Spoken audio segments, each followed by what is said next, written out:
We are pleased to be joined now by Charlie Kimball, driver of the number 23 Fiat Chevrolet for Carlin. Qualified 20th yesterday, solidly in the field. Why don't you take us through your day yesterday? How did it go for you? It's nerve-wracking. I think qualifying day at the Indianapolis Motor Speedway is it's fun because it's typically the fastest you go all month long. It's terrifying because 10 miles framed out in an Indy car around the IMS is extremely challenging.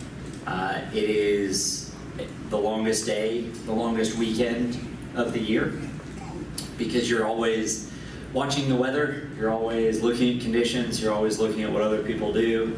It is a day that it is the absolute easiest for common sense to become completely uncommon. But I'm really proud of the 23 crew for Carlin yesterday. We executed when we needed to. We got the one run in the books. It was good enough to put us in the show. We felt pretty comfortable all day long, but we were ready to go again if we needed to. And yet it's still pretty bittersweet, frankly, because it's really hard to celebrate making the 103rd running of the Indianapolis 500 when I have two teammates who are still on the bubble. So I know that they didn't sleep much last night. I did that back in 2011, my rookie year. Rain washed out my second run to put me back in the show. We missed the window a little bit on my first run, got bumped. Second run, drove into a rainstorm in turn one. That was the end of the day, and so I didn't make the show on Saturday. So it was a fairly tense dinner that Saturday night, and that overnight before, when you're not in the race, is hard. So I feel for my teammates and the team as a whole. So what is the atmosphere like back in the garage? And from that experience, what kind of advice or guidance can you lend to their support? Well, I think it's determined, and it is probably the single best way to describe it. They are willing to give it everything they've got to make this race. From my side, we're here to help as much as we can as teammates. From me as a driver to the engineers, the mechanics, the tire guys, everybody is pitched in. That's one of the greatest things about Carlin as an organization is, I think you see it with Trevor. Even after Pato's incident the other day, he was in there working on the car. You know, sometimes it's maybe not with a wrench, and sometimes it's just a rag and polish, but he is always in there willing to help. And when that culture starts at the top, it carries through. And so today, while you can't control the weather, you sure wish you could on a day like today. The hardest thing, I think, for my teammates is just trying not to burn nervous energy and make sure to keep something in the tank for that 4-lap run whenever it happens. You've seen this relationship for 2 years close up with the Carlin team, but your history dates way back with this team. You know the strength of this team going back more than a decade. That's right. Having driven for them back in 2005, and they were there in 2007 when I was diagnosed and went through that journey initially with me, I can look back a long ways and see a lot of examples about being a part of Carlin and how strong they are as a team. They've faced adversity before and come up with solutions, and there are a lot of very smart, very qualified people within the organization, and their goal is to get the 59 and 31 into the field of 33 today, or tomorrow, or whenever. First available, right? And you mentioned about when you were diagnosed with diabetes, your sponsor this month, Fiat, is one of the Novo Nordisk products that you use personally. Correct, yeah, the Fiat brand that's on the car for the month of May, and this is probably a little insider baseball, I'm not sure I'm supposed to say, but will also be on the car for the 23 car at Texas Motor Speedway, is one of the two insulins that I use in combination to manage my blood sugar. Tresiba, that was on the car in St. Pete, is the other insulin. So it's a long-acting and a fast-acting insulin, Fiat being the fast-acting insulin, mealtime insulin. I've used Novo Nordisk insulins and delivery devices since the day I was diagnosed back in 2007, and the relationship with them has been really rewarding for me. As a driver with diabetes and the first licensed driver with diabetes to qualify for and race in the Indy 500, being able to share that message to the racing community, bring that diabetes community to the racetrack, so to speak, has been incredible. For 11 seasons, the Race with Insulin program has reached thousands of people and encouraged them to overcome the challenge in their life, be it diabetes or otherwise, to live their dreams. And for me, whatever the results are or aren't on the racetrack, I know that being out there, just getting to the start line is a victory for a lot of people. This is your first year in the NTT IndyCar Series as a part-time driver. Was it a more difficult adjustment coming in this month? It was different. It was a little different prep. I feel like with only 5 races on my calendar, my exercise physiologist, my trainer, myself, we came up with a plan in the winter to maximize. I have 5 opportunities to go out and get the job done and pull into victory lane. But it also gives me the opportunity to train more specifically and specialize for those 5 events. So I've trained and prepared differently for this month of May, not having the rigors of the Indianapolis Grand Prix and the road course before getting on track on the oval. It's also helped me grow as a driver, because being on the timing stand and consulting, working with the team very integrally, during race weekends, on the timing stand, on the intercom, listening to what is happening in the communications, the dialogue with the engineers, the engine technicians, the electronics guys, the drivers, the crew chiefs, has really opened my eyes to how much actually is happening on the timing stand. And it's a lot more than I ever thought it would be. Because in the car, when you ask for a fuel number to get to the end of the race and it doesn't happen in the same straightaway, it's easy to get frustrated. But now I realize when you ask for that fuel number, there's about 1 million other things going on in the timing stand, and sometimes the fuel number, while it may be the most important thing to me at the moment, isn't the most important thing to the result of the race. And so being a part-time driver is challenging, but at the same time, I think it has allowed me the opportunity to learn, grow, develop, and become a better driver because of it. All right, let's go ahead and open it up for questions for Charlie. Start with Bruce and then go to Steve. Charlie, there's got to be a little bit of satisfaction from you, the fact that you are a part-time driver, you're a former IndyCar race winner, and that you were able to get in here and may put it in the show fairly safely, while others even on your same team have had struggles. What does it really say about your ability as a race driver that you'd like people to know about? Well, I think a lot of it comes down to experience, Bruce. 8 times around here, I finished in the top 10, 50% of those. The top 5, 25%. The statistics are, my personal statistics around here are, as I was reminded by an event by Donald Davidson at an event with him earlier this year, fairly impressive. And that experience means that there's no panic. There's never any panic. And we've done a yeoman's job Tuesday, Wednesday, Thursday, and Friday to prepare for yesterday. And sometimes, as tough as it is, this place is still really hard. Even with 8 years of experience, it is extremely challenging to do what it takes to make the field of 33. And I think that's one of the reasons why it means so much. And so for me, being able to rely on that experience, but also bring it to bear to help my teammates as well. Not just last night, getting ready for that last row shootout, but all week long as much as possible. Trying to lead from the front has really been a mantra of the 23 crew. It's not just me, it's the whole team. Steve? Charlie, obviously you qualified in 7th row. Last year you guys had a lot of pace here. Same body kit, same engine, same driver. Maybe you're probably one of the better guys to explain what can happen year to year, or what can happen even between car to car on a same team that makes one car slower, one car faster. Well, I think the first point about it being the same car, the same team, the same engine, same drivers, it's a different tire, it's a different surface on the racetrack. There are things that have changed and developed. The weather conditions are completely different than last year. The wind direction, everyone pushes forward. Every time the cars go on track, IndyCar teams are getting better and better.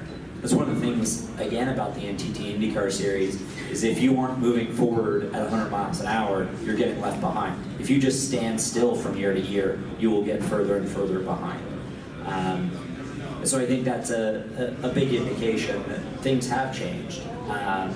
And honestly, I'm really disappointed. Not really. I would say I am disappointed with where we qualified. I was ready to go out and move up yesterday because we didn't, while we executed and put ourselves in the show, I believe looking at the data and all the information after the run, we didn't get things quite right. We didn't optimize the car we had from Friday to Saturday.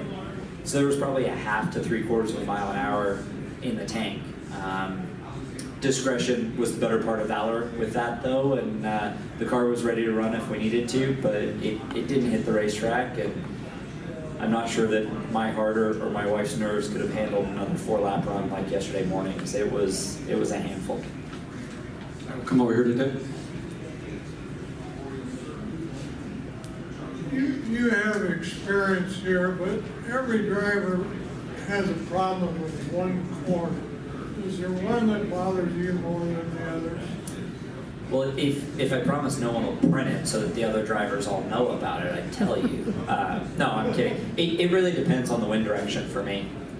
The way the wind was blowing yesterday, too, was very, very, very tough. And traditionally, it's where, of the 2 times I've hit the wall around here, it's where I spun in 2014 during the race. In fact, I think I was the first yellow at about 125 laps in.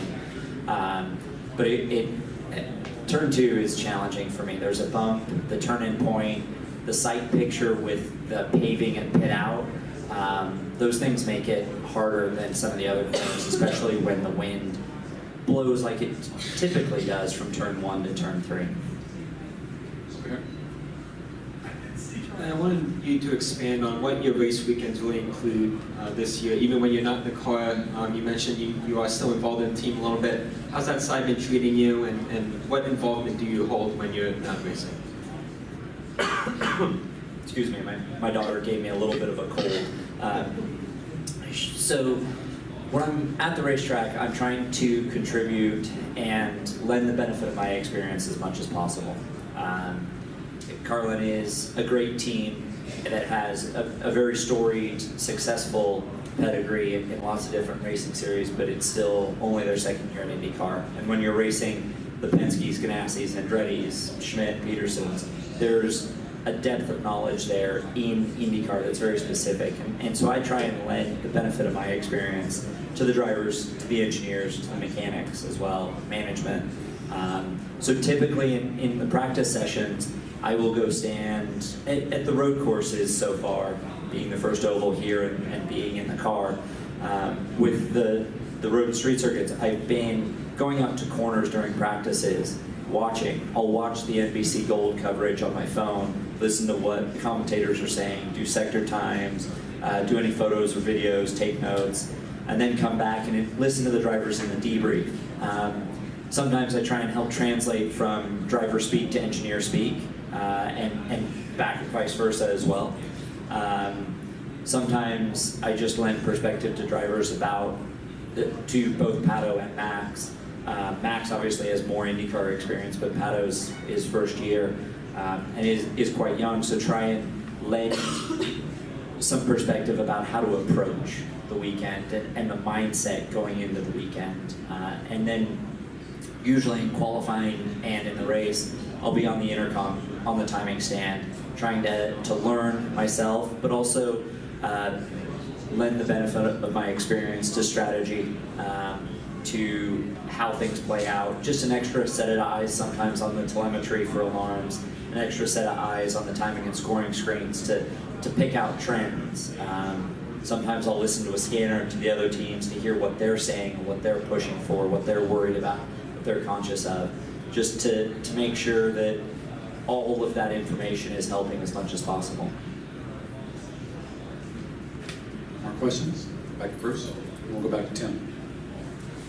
Knowing you, obviously you want a full-time ride next year, so you think in a lot of ways what you've been able to do in your limited duty here is making you a pretty good candidate for a full-time ride? Well, if it was up to me, I'd be in the car every day of the week, 365 days of the year, Bruce. There's no place I'd rather be than in a race car. And my goal is definitely to work towards being back in a car full-time. but motorsports is a sport and it's also a business, and so I've got to make sure that I take care of both those sides and work with partners, work with the team to develop relationships. If it was only about results on the racetrack, I think there'd be some drivers that still be in IndyCar and then other drivers that may not be. So, but it's not, and that's the reality. I think a lot of people underestimate the business side of the sport, but it's critical. You know, partnerships are key to it.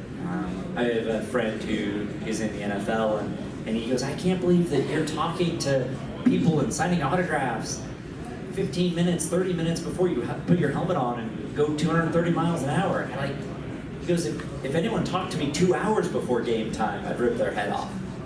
And I'm like, yeah, but you have one boss.